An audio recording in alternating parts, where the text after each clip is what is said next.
Shalom. తిమోతికి రాసిన 2వ పత్రిక 4వ అధ్యాయము 18వ వచనము.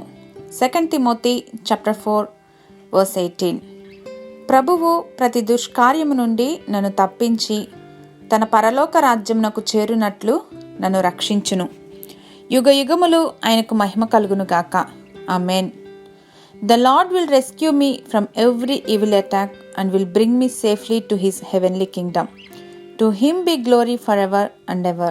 Amen. జీవితం అంతా సాఫీగా వెళ్తున్నప్పుడు అందరూ మన చుట్టూ మనకు అందుబాటులో ఉంటారు.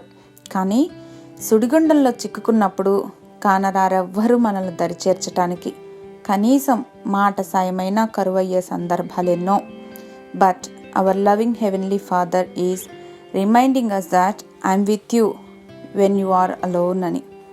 ప్రతి దుష్కార్యం నుండి, ప్రతి దుష్ట చర్యల నుండి, సమస్త దుర్నీతి నుండి మనల్ని కాపాడి ఆ మహాదినం వరకు భద్రపరిచే దేవుడు మన దేవుడు.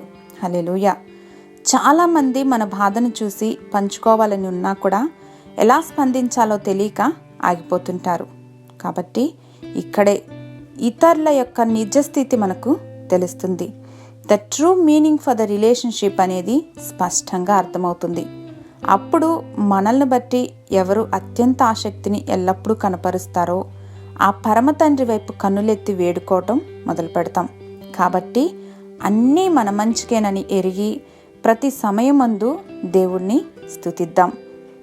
సర్వయుగములకు స్తోత్రార్హుడైన దేవాది దేవునికి మన జీవితముల ద్వారా సమస్త మహిమ, ఘనత, ప్రభావములు యేసుక్రీస్తు వారి ఘన శ్రేష్ఠ నామంలో చెల్లునుగాక. ఆమేన్.